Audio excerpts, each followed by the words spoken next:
Hello दोस्तों, नमस्कार। मेरा नाम है आकाश और आप लोगों का बहुत बहुत स्वागत है इस चैनल पर। उम्मीद करता हूँ कि आप लोग बहुत अच्छे होंगे। कहते हैं कि अगर हम मिलजुल कर रहें तो हर मुसीबत का सामना हम बड़ी ही आसानी से कर सकते हैं। आज की कहानी से भी हमें कुछ ऐसा ही सीखने को मिलता है। एक रात में 84 गांव के लगभग 600 घरों के लोग अचानक गायब हो गए। कहाँ गए किसी को नहीं पता। जिस गांव को वो छोड़कर गए उस गांव का नाम है कुलधरा, जिसे कि एक श्रापित गांव माना जाता है। कौन कौन से कारण थे उस गांव के श्रापित होने के और क्या ऐसा राज आज भी उस गांव में दफन है, आज मैं उन कारणों पर रोशनी डालने की कोशिश करूंगा। तो पिछले लगभग 200 सालों से कुलधरा वीरान पड़ा है। जो कभी एक सारी सुविधाओं से लैस हंसता खेलता गांव था, वो आज बंजर पड़ा है और आज सिर्फ एक टूरिस्ट प्लेस बनकर रह गया है। हिंदुस्तान में जो सबसे डरावनी या भूतिया जगह है, उनमें कुलधरा का नाम दूसरे नंबर पे आता है। वहाँ के लोकल निवासियों का कहना है कि उस गांव में भूत प्रेत का साया है। रात को उस गांव से कभी किसी बच्चे की रोने की तो कभी औरतों के चूड़ियों की खनकने की आवाज़ आती है। कई लोग ये बताते हैं कि जब वो अपनी गाड़ी से वहाँ घूमने गए और उसके बाद जब वापस लौटे तो उन्हें अपनी गाड़ियों के शीशों पर बच्चों के पंजों के निशान मिले। देखो YouTube पे पैसे कमा सकते हैं। सरकार ने उस गांव के चारों तरफ 2 किलोमीटर की दूरी पे एक बाउंड्री बना दी है और एक बड़ा सा गेट भी बनवा दिया है। अब कोई भी वहां दिन में तो घूमने जा सकता है, पर सूरज ढलते ही आपको वहां से जाने के लिए कह दिया जाएगा। शाम को 4 बजे के बाद आप वहां बिल्कुल नहीं रुक सकते और यहाँ तक कि रात में वहां पर कोई गार्ड भी नहीं रुकता। अगर इतिहासकारों की बात करें तो वो भी इस बात को सच मानते हैं जिस तरह से ये गांव एक रात में खाली हो गया। हालांकि भूत प्रेत वाली बातों को वो नकार देते हैं। राजस्थान के जैसलमेर शहर, जिसे कि गोल्डन सिटी भी कहा जाता है, बहुत ही खूबसूरत शहर है और वहाँ की हर चीज़, चाहे वो मकान हो, दुकान हो या कोई और इमारत या वहाँ का मशहूर किला, सभी चीज़ें आपको वहाँ गोल्डन येलो कलर में मिलेगी।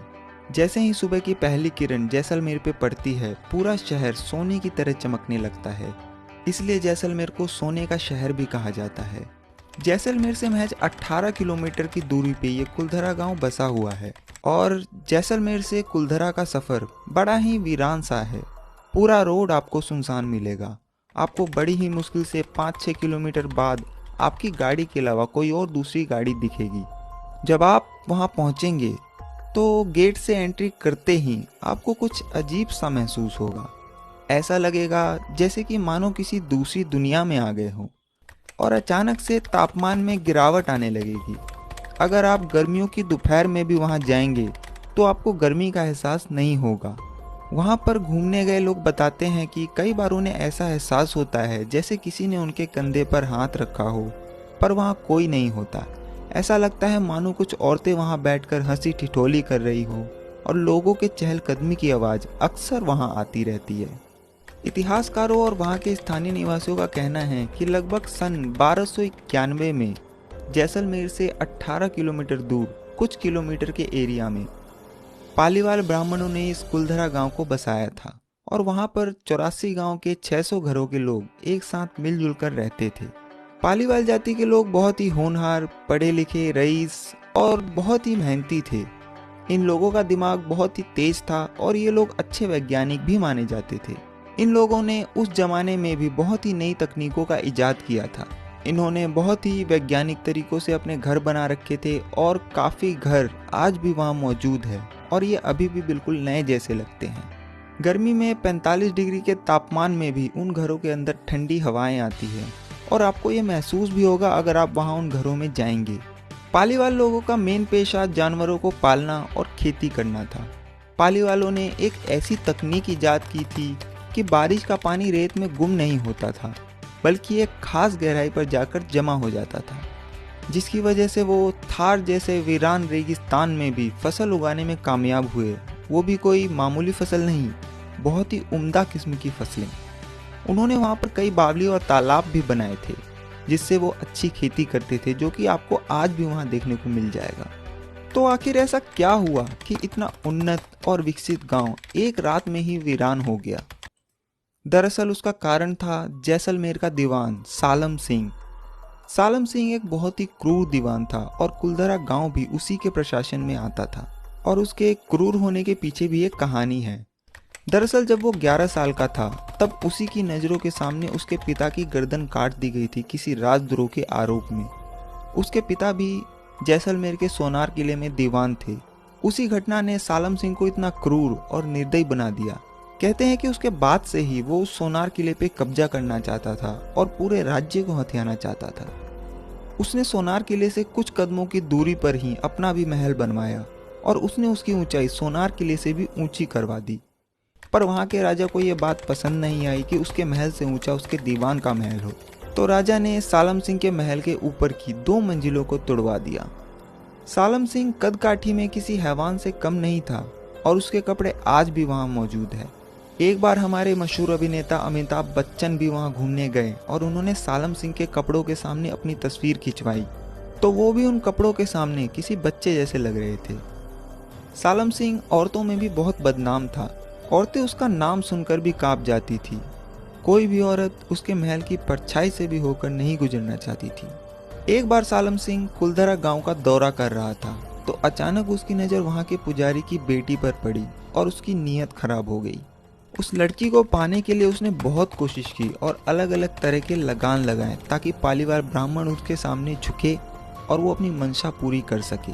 पर पालीवाल ब्राह्मण बहुत ही उन्नत और रईस थे और इस वजह से उसकी ये चाल कामयाब नहीं हो पाई।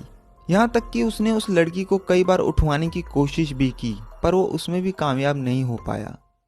आखिरकार जब उसे कोई कामयाबी हासिल नहीं हुई और उस लड़की को पाने की चाहत उसके मन में इतनी बढ़ गई थी कि उसने सीधा उस गांव में संदेश भिजवा डाला कि अगले पूर्णमासी की रात तक उस लड़की को सालम सिंह की हवेली पर पहुंचा दो, वरना अगले दिन वो अपने सैनिकों के साथ उस गांव पर हमला कर देगा। ये सुनकर पालीवाल लोग बहुत परेशान हो गए। उन्हें समझ में नहीं आ रहा था कि अब क्या करें, क्योंकि पूर्णमासी की रात आने में बस कुछ ही दिन का वक्त रह गया था। हर आदमी अपने अपने तरीके से सुझाव दे रहा था, पर इसके लिए उनके पास वक्त नहीं था। उसके बाद गांव में पंचायत बुलाने का फैसला हुआ और उसी दिन सारे 84 गांव के लोग एक मंदिर में इकट्ठा हुए। उसके बाद अलग अलग लोगों से राय ली गई। किसी ने कहा कि हम साथ मिलकर इसके खिलाफ लड़ेंगे, पर वो कुछ हजार लोग इतनी बड़ी सेना का सामना नहीं कर सकते थे। किसी ने कहा कि वो परिवार वहां से चला जाए, पर सालम सिंह के जुल्म के किस्से बहुत ही मशहूर थे और उन्हें पता था कि अगर ये लोग चले गए तो वो बाकी बचे लोगों पर इतना जुल्म करेगा कि वो लोग उसे बर्दाश्त नहीं कर पाएंगे। अंत में सभी 84 गांव के लोगों ने एक मत से फैसला लिया कि वो सभी एक साथ उस गांव को छोड़कर वहां से खामोशी से चले जाएंगे। उनका कहना था कि हम अपनी इज्जत का सौदा नहीं करेंगे, चाहे कुछ भी हो जाए। और शायद यही फ़र्क था उस टाइम के लोगों में और आज के लोगों में। वो सारे लोग जिस तरह से एक लड़की की इज्जत को बचाने के लिए एक साथ आए, ये अपने आप में एक मिसाल है। और आजकल के लोगों को सिर्फ अपने आप से मतलब रहता है, चाहे उसके पड़ोसी के साथ ही कुछ गलत क्यों ना हो रहा हो, उससे उसे कोई फ़र्क नहीं पड़ता। और शायद यही चीज़ उन लोगों में नहीं थी। खैर, ये तो हुई इंसानियत की बात। अब आते हैं कहानी पे। जब गांव छोड़ने का फैसला हुआ तो उन्हें पता था कि अगर इसमें जरा सी भी देरी हुई तो ये बात कहीं ना कहीं से बाहर निकल जाएगी। तब उसी रात उन लोगों ने गांव को छोड़ने का फैसला किया और लोगों से कहा गया कि अपने साथ सिर्फ सबसे ज़रूरी और कीमती सामान लो और चलो। उसके बाद लोगों ने जल्दी जल्दी में अपने ज़रूरी और कीमती सामान को उठाया और बाकी सामान जैसे पड़ा था वैसे ही छोड़कर चल दिए। किसी के बर्तन जैसे थे वैसे ही पड़े हैं, किसी ने अगर कपड़े सुखा रखे हैं तो वो वैसे ही पड़े हैं, किसी ने चूल्हे में जलती आग को वैसे ही छोड़कर और अपने उस हंसते खेलते गांव को छोड़कर कतार में एक साथ उसी रात खामोशी से निकल गए और जाते जाते उस गांव को एक श्राप दिया कि आज के बाद ये गांव कभी नहीं बस पाएगा और जो यहाँ बसने की कोशिश करेगा उसका कभी अच्छा नहीं होगा। उसके बाद वो रात बीत गई और 2-3 दिन और बीत गए और पूर्णमासी की रात को भी वो लड़की सालम सिंह की हवेली पर नहीं आई। तो अगले दिन जैसा कि उसने कहा था, अपनी सेना के साथ दीवान सालम सिंह गुस्से में कुलधरा गांव की तरफ बढ़ता है और जब वो कुलधरा पहुंचता है तो उसे चारों तरफ बस सन्नाटा ही नजर आता है। वो पूरे 84 गांव को छान मारता है पर उसे वहां एक भी शख्स नजर नहीं आता। बाद में उसने अपने सैनिकों से वहां बहुत खुदाई भी करवाई, क्योंकि पालीवाल लोग बहुत ही रईस थे। उस खुदाई में भी बहुत कुछ मिला होगा पर इस बारे में कोई जानकारी नहीं है। उसके बाद उन सैनिकों ने भी वहां बसने की कोशिश की, क्योंकि कुलधरा गांव बहुत ही अच्छा बसा हुआ था और वहां किसी भी चीज़ की कमी नहीं थी, पर वो वहां कभी बस नहीं पाए और उनके साथ कभी अच्छा नहीं हुआ। कहते हैं कि जो एक रात उस गांव में रुक जाता है वो बच नहीं पाता, और कई लोग उस गांव में बसने के लिए गए तो सही पर कभी वापस नहीं आए। 2013 में पैरानॉर्मल सोसाइटी के लोग भी वहां गए थे इस भूत प्रेत और आत्माओं की पड़ताल करने। उनके पास एक डिवाइस होता है जो कि नेगेटिव एनर्जी की पहचान करता है।